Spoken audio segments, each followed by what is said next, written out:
autor da criação, o motivo da canção que estou a cantar. És a vida, és a glória, o Cordeiro de Deus Pai, o pão vivo, sangue puro, a estrela da manhã.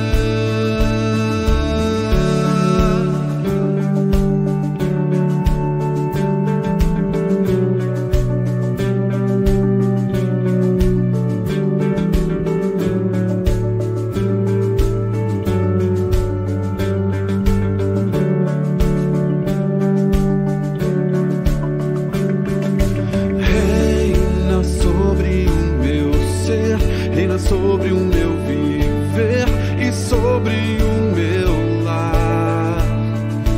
És o autor da criação, o motivo da canção que estou a cantar. És a vida, és a glória, o Cordeiro de Deus Pai, o pão vivo, sangue puro, a estrela da manhã. É digno de glória e de louvor, Cordeiro bendito do Senhor. É digno de glória e de louvor, Cordeiro bendito do Senhor.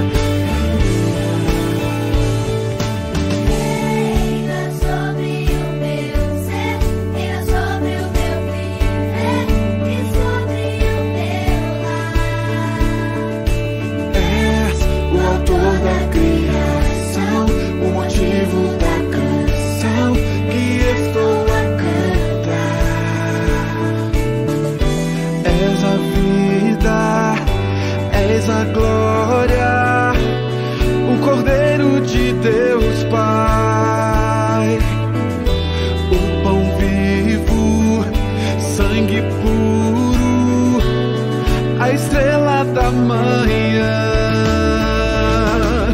É digno de glória e de louvor, Cordeiro bendito do Senhor. É digno de glória e de louvor, Cordeiro bendito do Senhor. É digno de glória e de louvor,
totalmente amável, totalmente digno, tão maravilhoso para mim. Eu vim para adorar-te, vim para prostrar-me, vim para dizer que és meu Deus, Jesus, és totalmente amável, totalmente digno, tão maravilhoso para mim. Eu nunca saberei, eu nunca saberei o preço dos meus pecados lá na cruz.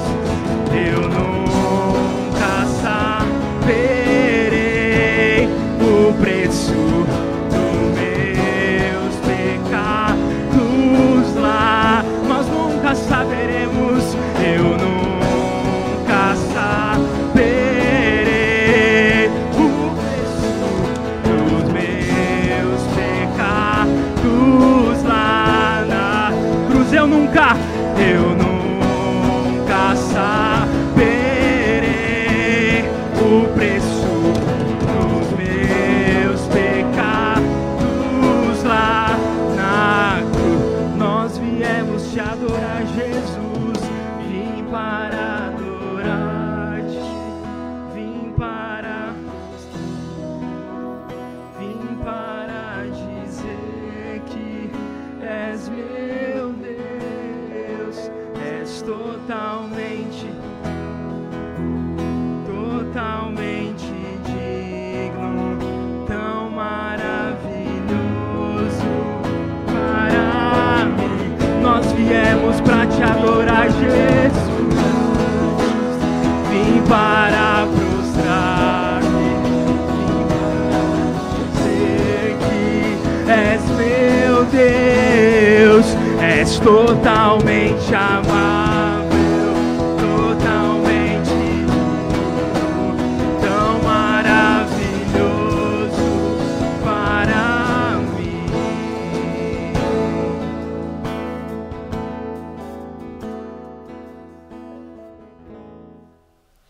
Muito boa noite. Saúdo a amada igreja com a graça e com a paz do nosso Senhor e Salvador Jesus Cristo. Amém? Hoje é um dia especial, nós vamos receber a visita online do meu irmão e amigo pastor André Lima, né, que algumas pessoas conhecem. E não estamos ao vivo hoje, mas eu gostaria de mesmo assim pedir para você, no chat, nos comentários, né, colocar aqui os seus pedidos de oração, seus agradecimentos, né, para que todos que estão aqui acompanhando possam ler e a gente cumprir a palavra de orarmos uns pelos outros. Amém? Eu quero ler com você um salmo que eu gosto bastante. Salmo de número 125. Livro dos Salmos, Salmo de número 125. Nós vamos ler o primeiro e o segundo verso, né? E esse salmo ele nos lembra a importância de ter a nossa fé inabalável, né? Na confiança de que Deus se faz presente na nossa vida, né?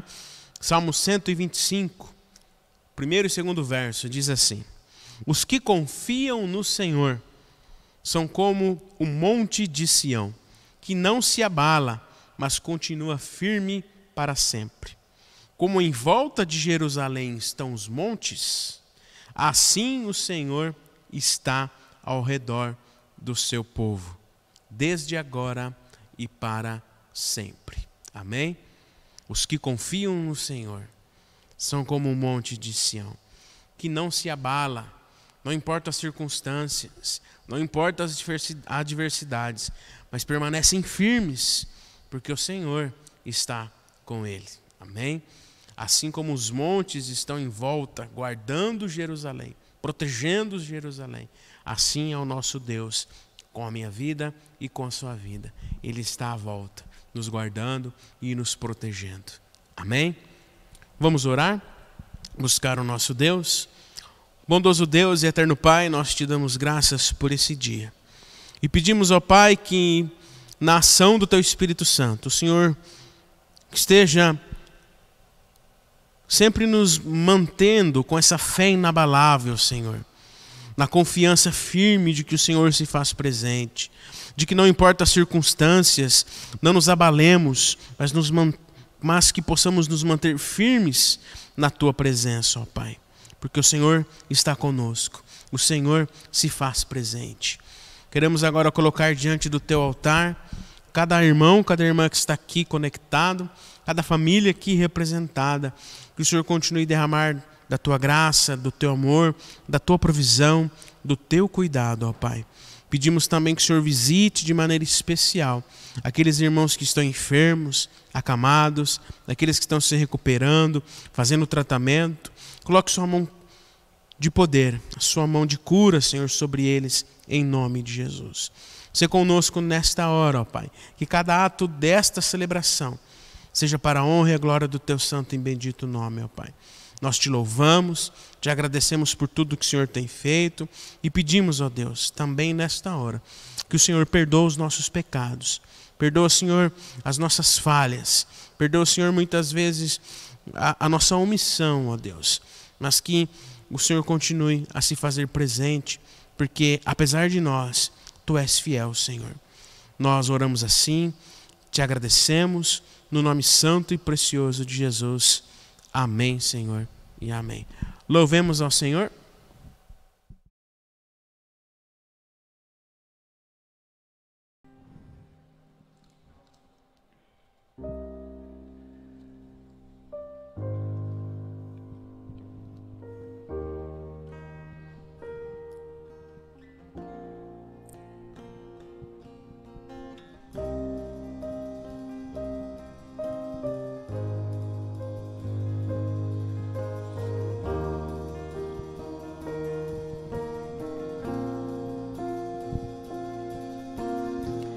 Tu és a minha luz, a minha salvação, e a Ti me renderei.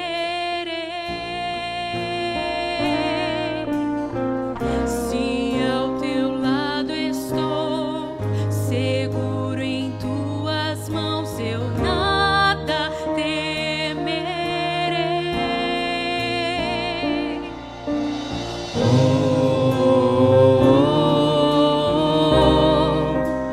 Tu és santo, ó Senhor.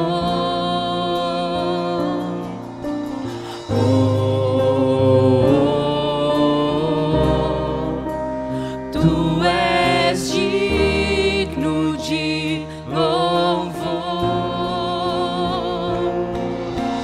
Só em Ti confiarei, eu nada temerei. Em frente eu irei, pois eu sei que vivo estás, e um dia voltarás do céu pra nos buscar.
Amém.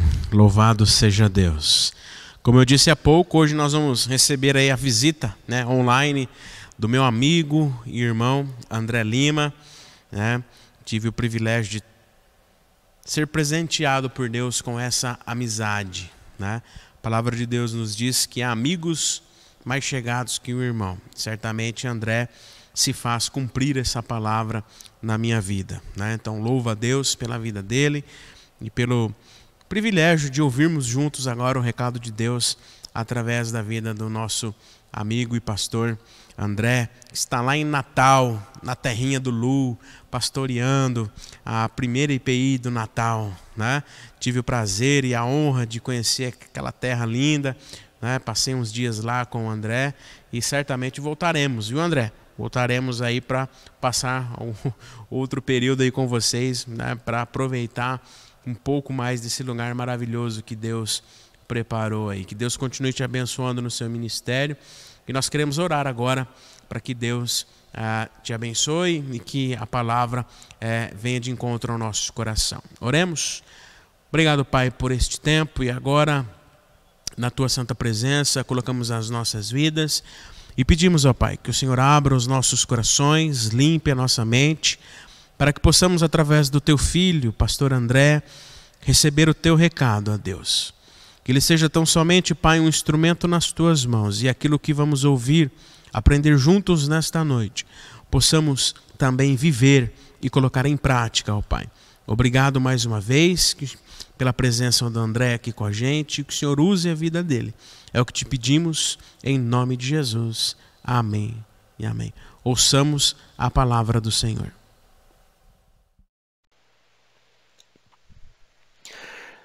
A graça e a paz do Senhor, meus irmãos e irmãs da primeira IPI de São Caetano do Sul. É uma alegria tremenda poder passar esse tempo com vocês, esse tempo de meditação na palavra do Senhor. E antes de mais nada, eu quero agradecer a oportunidade ao pastor Rafael Cuba, meu amigo, meu companheiro de caminhada, a Gabi, meus queridos irmãos em Cristo. Eu saúdo em nome da primeira Igreja Presbiteriana Independente do Natal. Se vocês ouvirem algum barulhinho, não estranhem. Eu estou bem pertinho da praia. Estou gravando aqui direto de Jacumã, praia de Jacumã, do Rio Grande do Norte. Uma terra muito linda, cheia de vento, onde eu tive muita dificuldade de começar a gravar essa mensagem, porque é tanto sol que não tem ângulo certo para a câmera se ajustar e não ficar tão branca, né? Vocês podem ver pelo reflexo dos meus olhos, né? Então, peço desculpas pelas limitações dessa gravação, mas só uma equipe muito profissional aqui para conseguir diminuir a quantidade de luz que está chegando aqui. Alegria tremenda participar com vocês, eu repito, desse momento de devocional, porque nós temos o privilégio de meditar na palavra do Senhor. Nós vamos orar agora, eu convido você a fechar os seus olhos. Nós vamos pedir ao Espírito Santo que Ele nos ilumine e nos dê uma direção sobre os desafios que nós teremos na meditação de hoje. Amém? Senhor Jesus, louvado e exaltado seja o Teu santo e poderoso nome. Nós te suplicamos pelo poder do Teu Santo Espírito que a palavra que será lida agora acesse os nossos corações e que haja transformação em nosso interior. Que Teu Santo Espírito tire de nós toda a dispersão, tudo aquilo que tem ocupado a nossa mente, que tem consumido o nosso tempo, para que nós possamos nos esvaziar e nos enchermos de Ti. É só isso que eu te peço, Pai. É tudo que nós precisamos. E desde já eu te agradeço. No nome de Jesus. Amém. Meus irmãos, minhas irmãs, eu convido vocês a abrirem as suas Bíblias num texto muito conhecido que está no livro de Lucas, em Atos. Atos capítulo 16. Vamos ler a partir do versículo 16 até o versículo 40. Olha o que diz esse texto. Atos 16, a partir do versículo 16 até o versículo 40. Aconteceu que, indo nós para o lugar de oração, veio ao nosso encontro uma jovem possuída de espírito adivinhador, a qual, adivinhando, dava grande lucro aos seus donos. Seguindo a Paulo e a nós, ela gritava dizendo: estes homens são servos de Deus, do Deus Altíssimo, e anunciam a vocês o caminho da salvação. E isto se repetiu por muitos dias.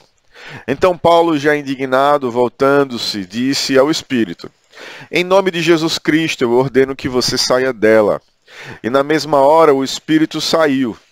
E quando os donos da jovem viram que se havia desfeito a esperança do lucro, agarraram Paulo e Silas e os arrastaram para a praça, à presença das autoridades.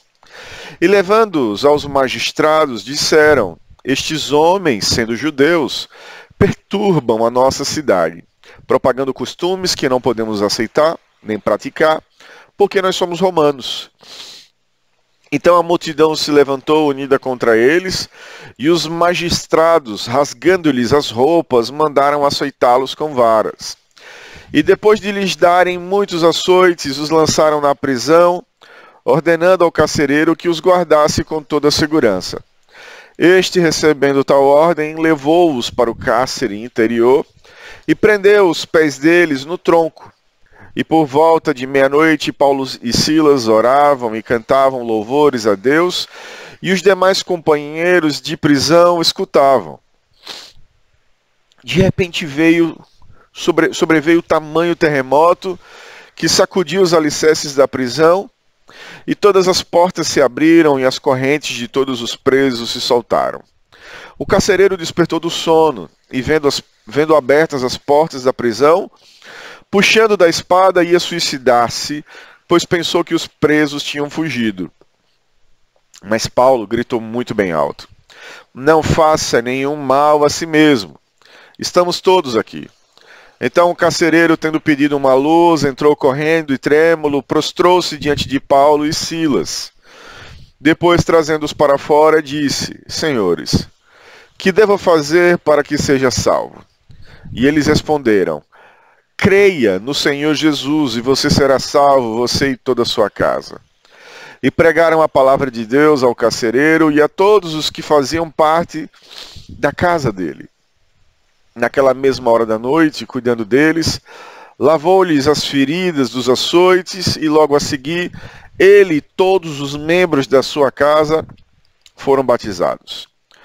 Então, levando-os para a sua própria casa, deu-lhes de comer, e com todos os seus, manifestava grande alegria por ter crido em Deus. Quando amanheceu, os magistrados enviaram oficiais de justiça com a seguinte ordem para o carcereiro: põe aqueles homens em liberdade.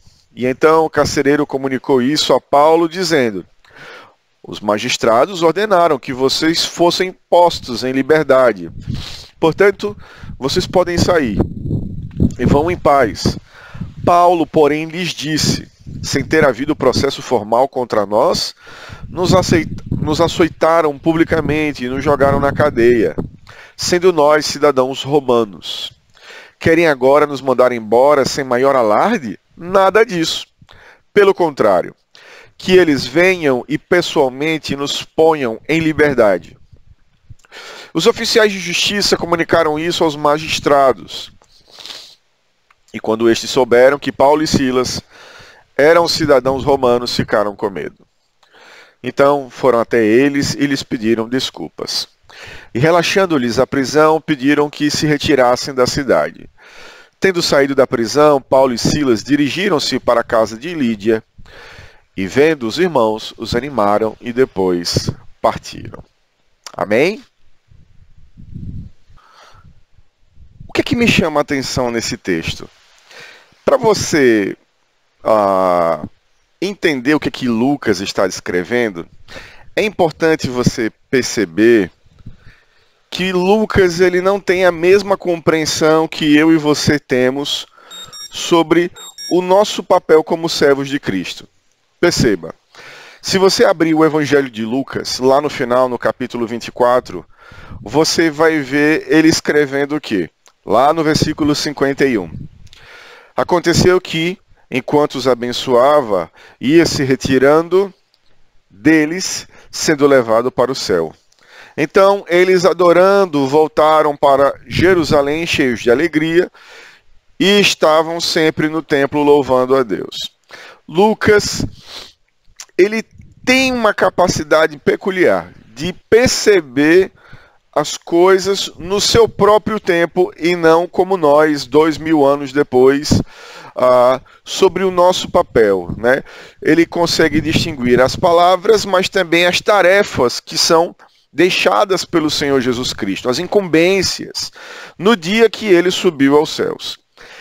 Lucas, em Atos, você tem que ler Lucas e Atos junto, você vai perceber que ele entende que o retorno de Jesus não é um alvo imediato, onde, infelizmente, muitas denominações se concentram somente na perspectiva escatológica de que Cristo está voltando logo, imediatamente, e à semelhança dos cristãos de Tessalônica, ficam ansiosamente esperando e alguns até sem trabalhar porque Cristo já está voltando.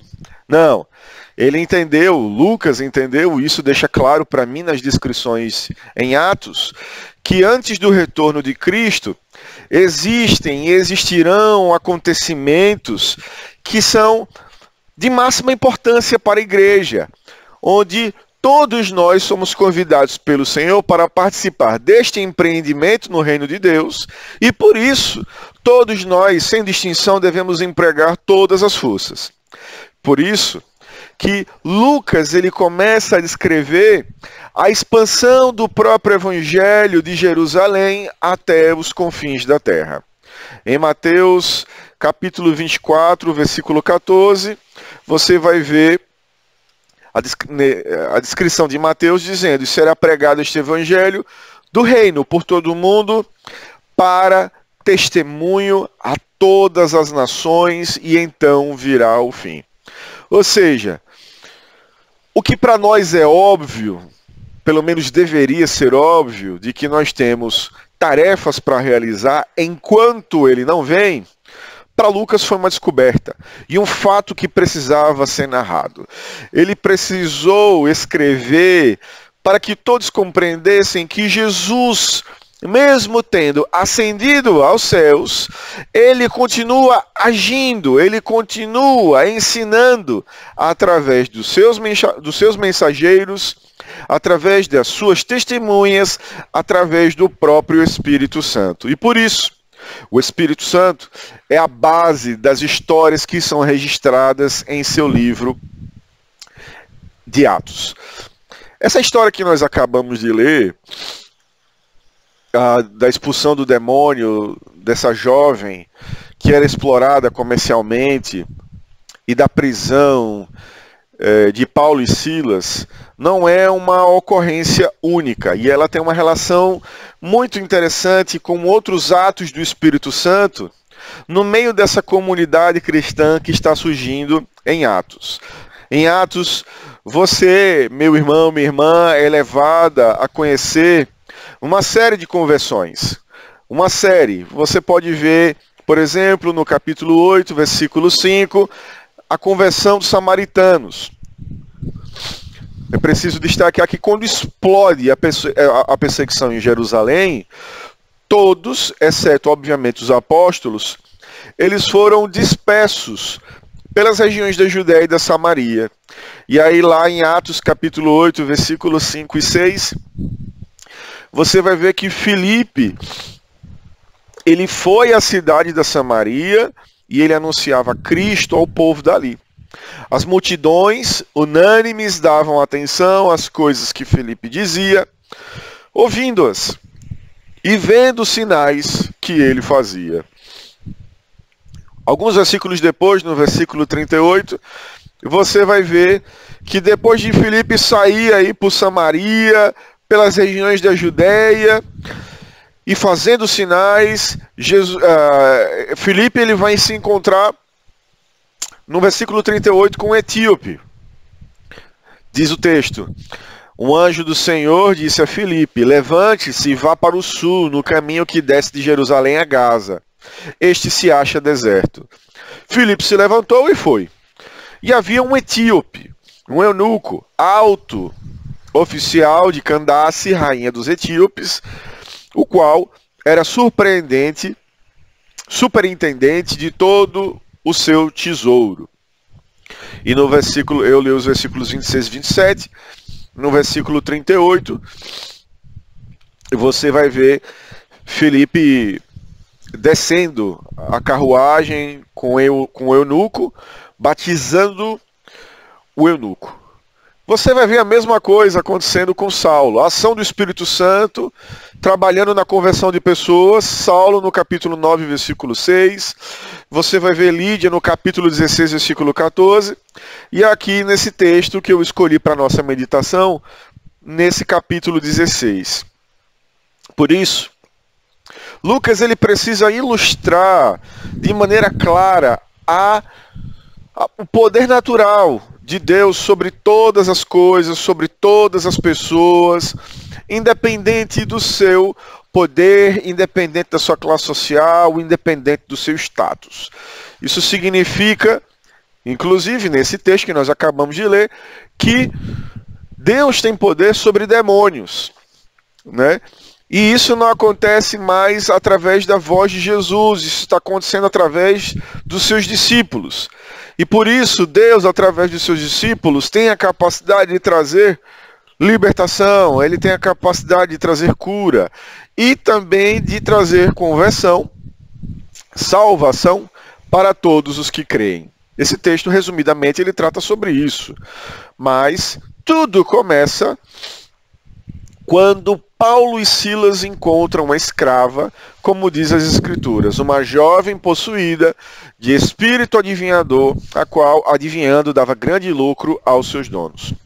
Por isso, é interessante a gente esmiuçar esse texto e você ver quais são os pontos de contato que isso pode ter com a sua vida. Essa jovem possuída, ela rendeu muito dinheiro para os seus donos. E eles ficaram extremamente contrariados com essa oração de Paulo.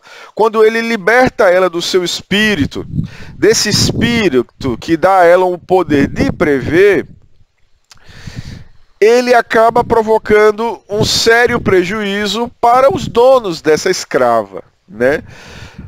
E eu acho interessante observar que muitas vezes nós somos vítimas também de motivações inadequadas, por vantagens financeiras, por lucros que queremos obter, de alguma vantagem que nós queremos obter, não entendendo que não é isso que nós estamos... Nós não temos um propósito aqui na Terra de ter a necessidade de buscar um lucro imediato, de ter vantagens imediatas pelas motivações equivocadas. Nós vivemos uma sociedade extremamente imediatista. E é uma sociedade tão imediatista que é capaz de explorar pessoas como estes comerciantes exploram a vida dessa jovem possuída por um espírito adivinhador. Essa nossa sociedade imediatista, essa nossa sociedade do consumo, ela nos eleva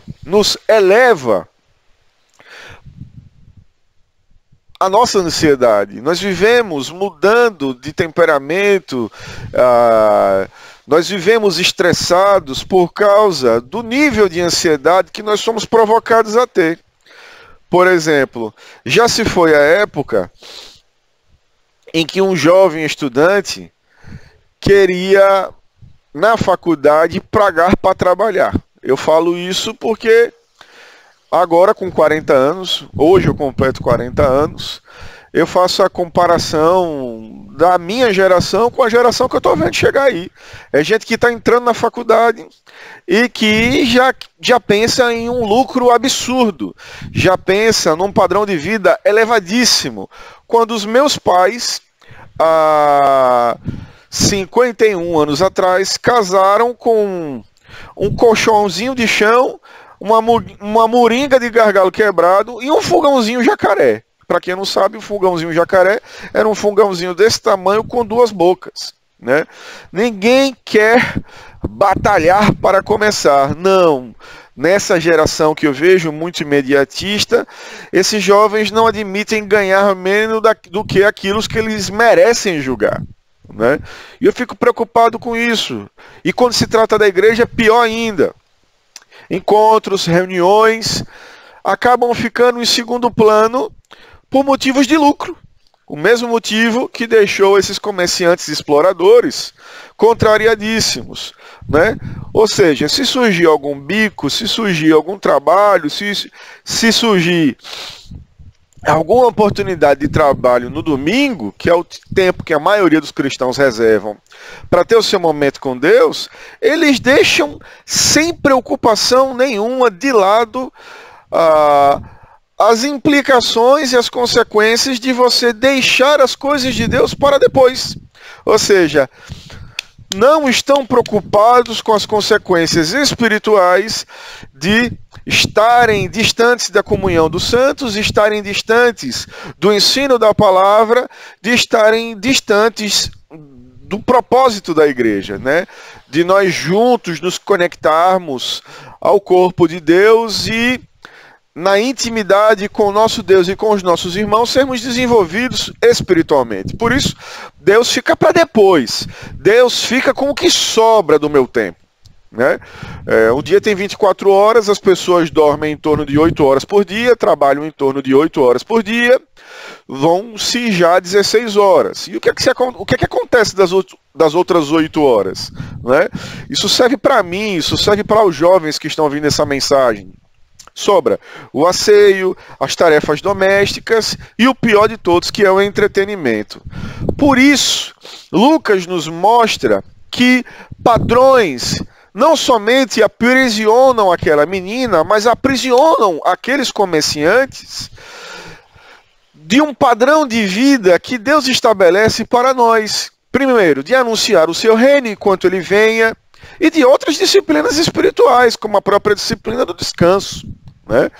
O descanso, que é uma disciplina espiritual. E isso, meus irmãos, vai nos privar de uma integridade humana que Deus preparou para nós. Isso vai fazer com que nós olhemos para outras pessoas, como esses comerciantes olharam para aquela jovem, como donos, como proprietários. Pessoas deixam de ser pessoas e se tornam simplesmente mercadorias, né? Um pastor pode ser uma mercadoria hoje para a igreja. É um bem que nós devemos estabelecer uma relação com ele de produtividade, né? Um marido, uma esposa se tornam um bem, uma mercadoria, filhos se tornam mercadorias para os pais se orgulharem, quando na verdade os filhos não são dos seus pais. Os pais são apenas pessoas que Deus designou, Deus confiou para colocar na sua aljava e serem disparados para longe, também para o trabalho. Por isso que essa mentalidade é o estopim que vai levar Paulo e Silas para outra libertação. Parece antagônico isso, eles são levados para uma prisão, mas de uma libertação de uma jovem possuída, eles vão para uma prisão para libertar prisioneiros, eu acredito, o texto não relata isso, mas para libertar aquele carcereiro, para trazer salvação para a casa daquele carcereiro. Então, antes de passar para o momento da prisão, eu quero trabalhar mais um pouco os comerciantes, né? Você perceba que eles não tinham absolutamente nada contra o fato religioso. Eles só vão ter algo contra e manifestar algo contra a tradição, as palavras de Paulo e Silas, porque eles foram incomodados quando isso afetou o bolso deles. Eita, isso quer dizer que muitos de nós, hoje, daqueles que se dizem cristãos, daqueles que se dizem filhos e filhas de Deus, só vão ser incomodados quando seus interesses financeiros forem afetados. Os senhores que repartiam os lucros pelos trabalhos desta escrava endemoniada foram ameaçados pela liberdade que Paulo e Silas estavam trazendo àquela comunidade.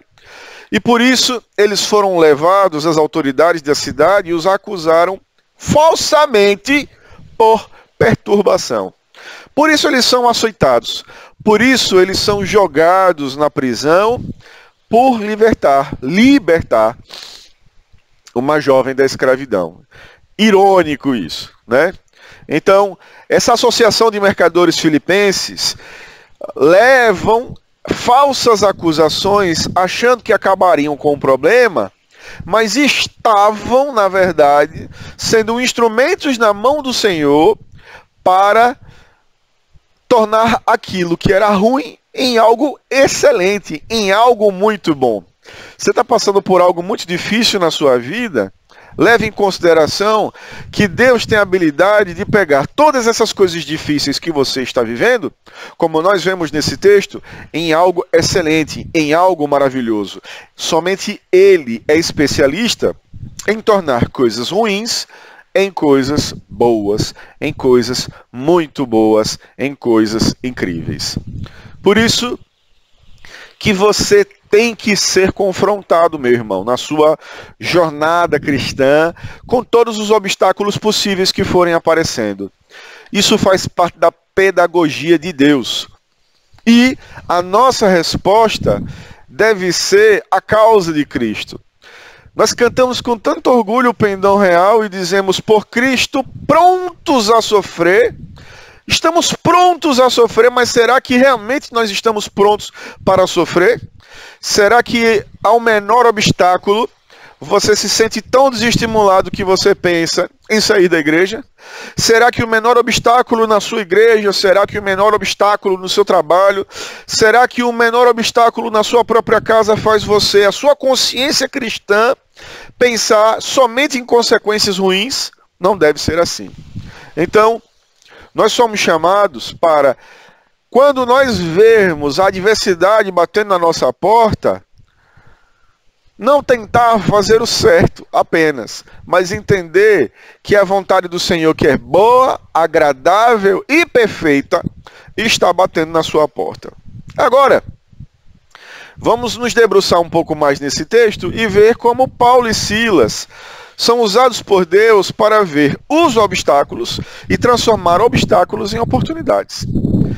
Em vez de autocomiseração, ai, nós estamos sofrendo, ai, tá ruim, ai, não. O que Paulo e Silas estão fazendo? Eles estão na prisão fazendo reunião de oração, né? Olha que lição maravilhosa. Eu quero que você vá lá para a prisão, junto com Paulo, e perceba que Paulo e Silas, eles não estão escrevendo uma carta para as autoridades, para sair da igreja, ou para sair da prisão. Eles não estão escrevendo uma carta hoje, nos dias de hoje, para as autoridades, para o conselho da primeira IP de São Caetano, dizendo, nós vamos sair da igreja. Não. Eles buscam a instrução através das orações. Eles buscam a intervenção divina por meio das orações e por meio dos louvores. Richard Foster, em seu livro Oração, ele fala que a oração radical, ela se recusa a nos deixar ficar à margem das grandes questões da vida. Ela ousa acreditar que as coisas podem ser diferentes. Por isso, seu objetivo é a transformação total de pessoas, instituições e sociedades. Por isso que nós precisamos, à semelhança de Paulo e Silas, termos esperança além dos grilhões, além das amarras, além da opressão, da pobreza, do vício, do abuso de poder, de qualquer forma de abuso. Nós precisamos ter esperança além dos grilhões da desesperança. E por isso, embora acorrentados, embora violentados como eles foram, e algemados, eles oraram até que o poder do Espírito desceu. Eu já vi esse tipo de oração radical em ação. Eu já vi esse tipo de oração acontecer na minha vida, né? Eu tive o privilégio de servir ao lado do meu irmão Igor, filho dessa igreja, durante 4 anos no Movimento Nacional da Juventude, da nossa igreja, da UMP, E eu lembro que nós, de maneira ousada e impelidos pelo Espírito Santo, fizemos orações radicais. Nos consagramos em jejum vários meses, não para fazer contrapartida com o Senhor, permuta com o Senhor, mas para buscarmos intimidade com o Senhor e respostas no Senhor. E o Senhor respondia. Quando Deus nos impeliu a fazer o oxigênio lá em Belém, lugar onde nunca aconteceu um evento nacional daquele porte, humanamente nós sabíamos que seria algo muito difícil, mas Deus supriu todas as nossas necessidades. Eu tenho visto essas orações radicais surtindo efeito aqui em Natal. Eu tenho o privilégio de pastorear junto com o presbítero Sérgio, presbítero da nossa igreja, e outros irmãos do nosso conselho, uma congregação aqui em Vera Cruz. É uma congregação que ela nasceu em 98 aproximadamente, e sistematicamente irmãos do conselho vão lá pregar.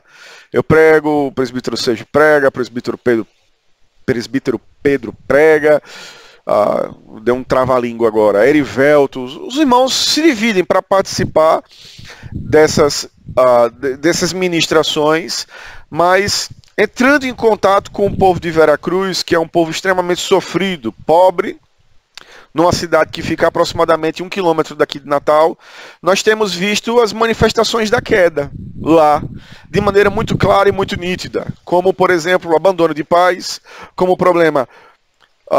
como outro problema sintomático da queda, o problema com o alcoolismo, o problema das drogas, o problema da desumanidade, na maneira que as pessoas se tratam mutuamente.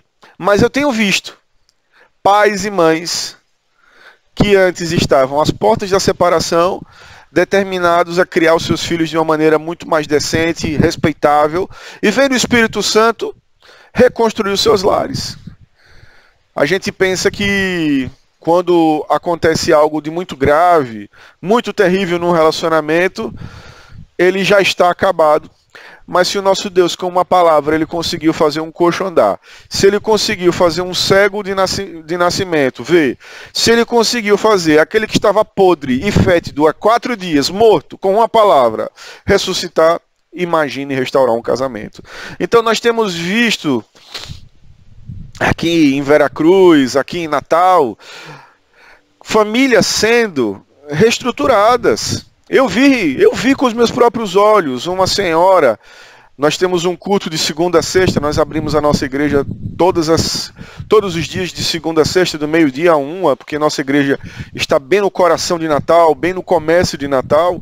Eu vi uma senhora, dela, sei lá, acho que dos seus 70 anos, falando, olha, eu estava com metástase, eu estava com câncer, já em caráter metastático, e eu fui curada, não tenho mais metástase, houve regressão, eu estou curada. Eu nunca vi isso na minha vida, mas eu vi ali diante dos meus olhos uma oração radical, uma oração que prova que quando o povo de Deus, de fato, se junta para orar, e quando essa é a vontade do Senhor, que é boa, perfeita e agradável, como eu já disse, Deus faz.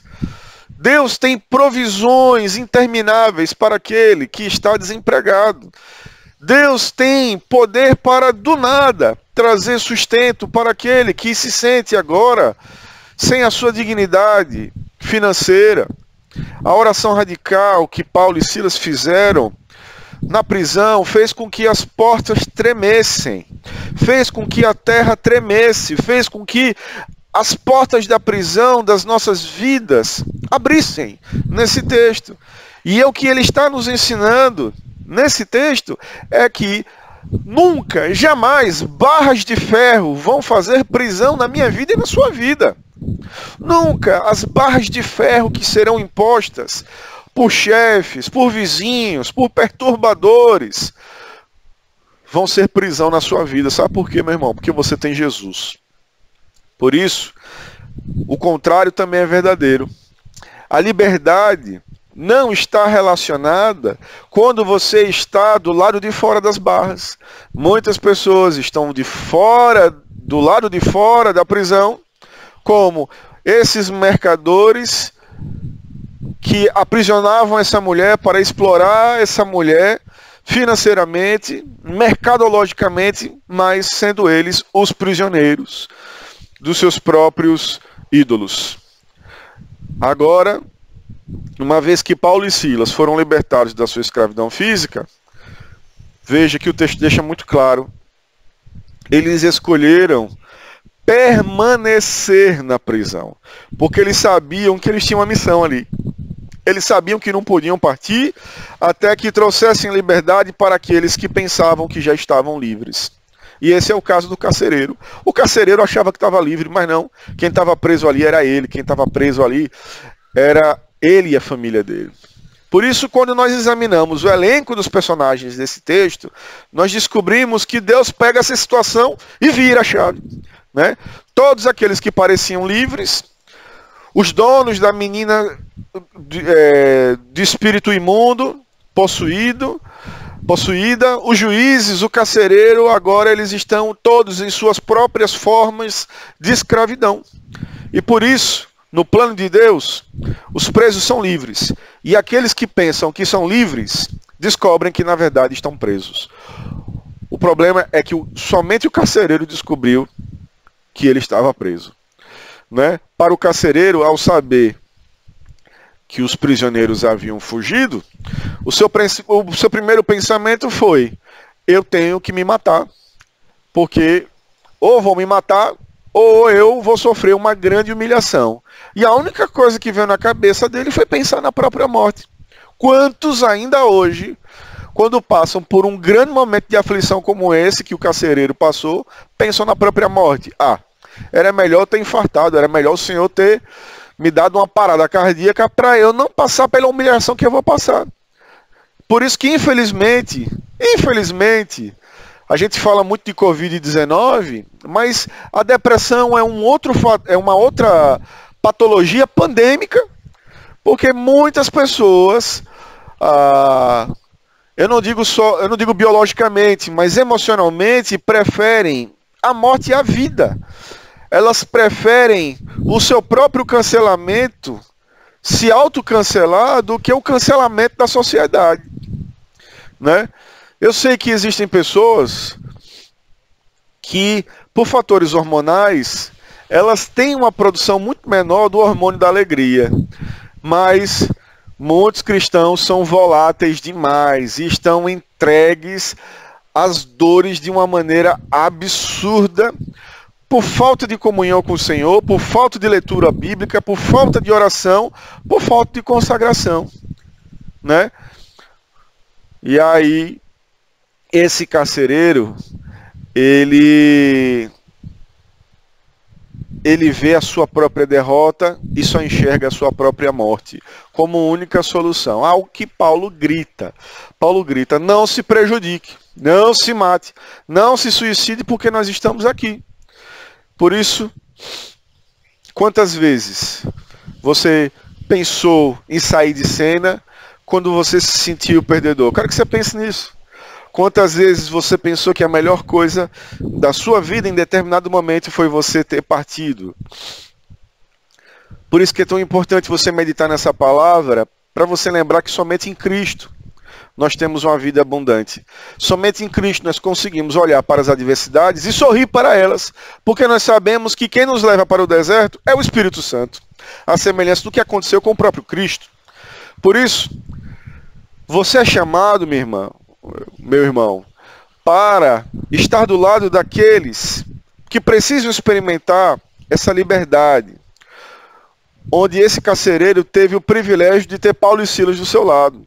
Seja você aquele que vai levar o testemunho libertador, salvador, reconciliador para aqueles que se acham livres e que no menor problema vão pensar em tirar a sua própria vida. Por isso que nós devemos estar perto dos outros. Nós precisamos estar ao lado dos outros para ajudá-los a experimentar essa liberdade que nós temos. Paulo e Silas acreditavam em algo. Eles tinham recebido algo do alto que fez com que o carcereiro buscasse a verdadeira liberdade. Aquela verdadeira liberdade que somente eles poderiam testemunhar ali na prisão e que só está em Cristo Jesus. E muito embora o texto não diga, Paulo e Silas provavelmente foram ouvidos pelos outros prisioneiros sobre Jesus Cristo. Provavelmente eles ouviram sobre como Cristo morreu pelos pecados deste mundo. Lembre que o texto diz, eles oravam e cantavam. E os prisioneiros não fugiram após o terremoto. Por isso, Cristo levou Paulo e Silas para lá, para que Jesus Cristo trouxesse liberdade para aqueles que estavam em cativeiro. Então, quando o carcereiro experimenta a graça salvadora de Jesus Cristo, é imediato, o organismo dele responde, pera, eu preciso levar isso para a minha casa, eu preciso que os meus familiares experimentem isso, para que eles possam crer nesse Salvador que agora eu conheço. E esse é um processo natural, a conversão, ela nos leva a essa responsabilidade que Lucas, durante todo o seu texto, está querendo explicar para o povo. Meus irmãos, nós precisamos ir cumprir o chamado da grande comissão e nós não podemos parar. Essa tarefa não é uma tarefa periférica, ela é uma tarefa primordial. E você não paga taxa nenhuma. Sabe por quê? Porque todas as taxas já foram pagas na cruz do Calvário, por meio de Cristo. Por isso, você não precisa preencher um formulário, não precisa preencher uma pesquisa, quando você é aceito no reino de Cristo. Seu nome já está escrito, já foi escrito no livro da vida do Cordeiro, e você pode vir como você está. Chegue como você está. Não precisa você pensar somente quando eu tiver isso, quando eu tiver mais disponibilidade, quando eu tiver mais tempo, eu vou ser mais assíduo na casa do Senhor, porque agora não dá. Não, meu irmão, é urgente. Venha como você está. Você não precisa ser um PhD, você não precisa ser um doutor em Bíblia. Venha como você está. Você não precisa se aposentar para você se entregar totalmente ao serviço do reino de Deus. Venha como você está. Você não precisa de pré-requisitos para fazer parte e se conectar na videira verdadeira. Tudo o que você precisa fazer é crer no Senhor Jesus Cristo.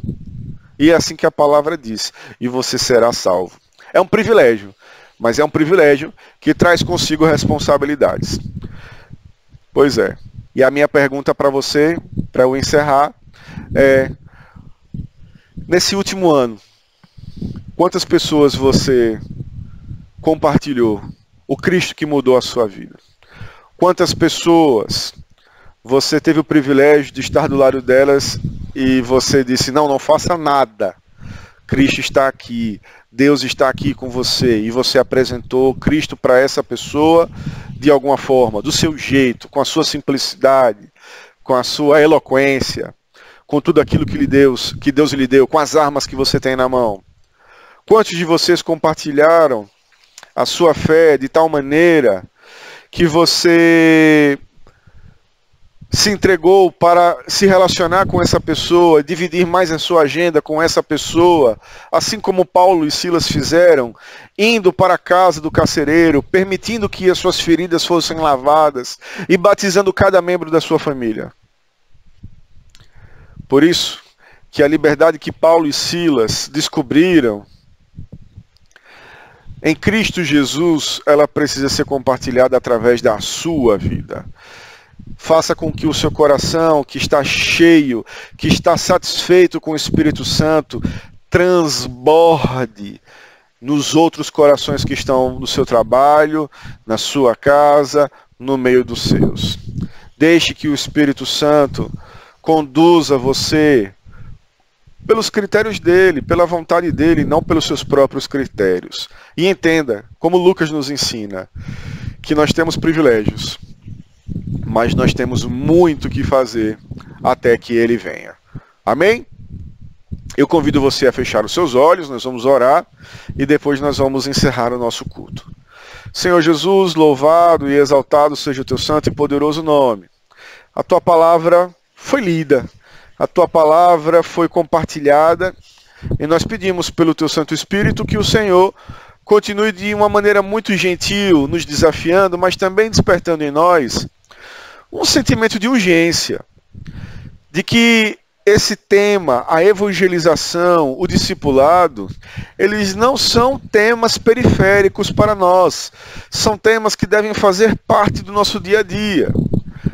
Assim como nós temos a preocupação de testemunhar, de termos uma vida onde nós nos parecemos contigo, onde nós tentamos ser semelhantes contigo, nós também somos desafiados a levar as pessoas a conhecerem esse Cristo que nós conhecemos.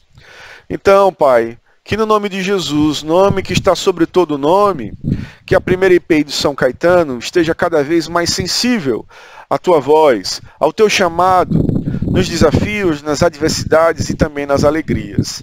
Abençoa a nossa amada igreja e que a graça do nosso Senhor e Salvador Jesus Cristo, o amor de Deus o Pai, a comunhão e as consolações do Espírito Santo de Deus sejam com vocês, meus irmãos, e com todo o povo de Deus espalhado por toda a face da terra, hoje, para sempre e eternamente.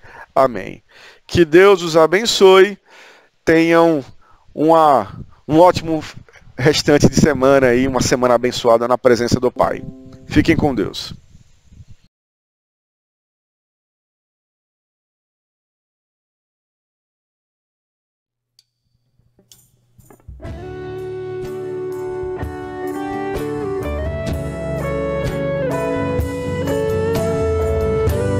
O Senhor possa nos levar a um lugar muito além do que nós queremos ou imaginamos. Nós queremos render a Ti, Senhor, nessa noite, todo louvor e toda adoração.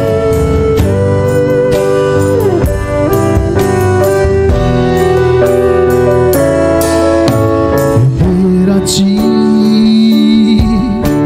adoração e derramar teu ser. É o que meu coração deseja cantar. Te imaginar é me inspirar pra te dizer: estou apaixonado cada vez mais por ti. Porque Tu és incomparável, Senhor. Sinto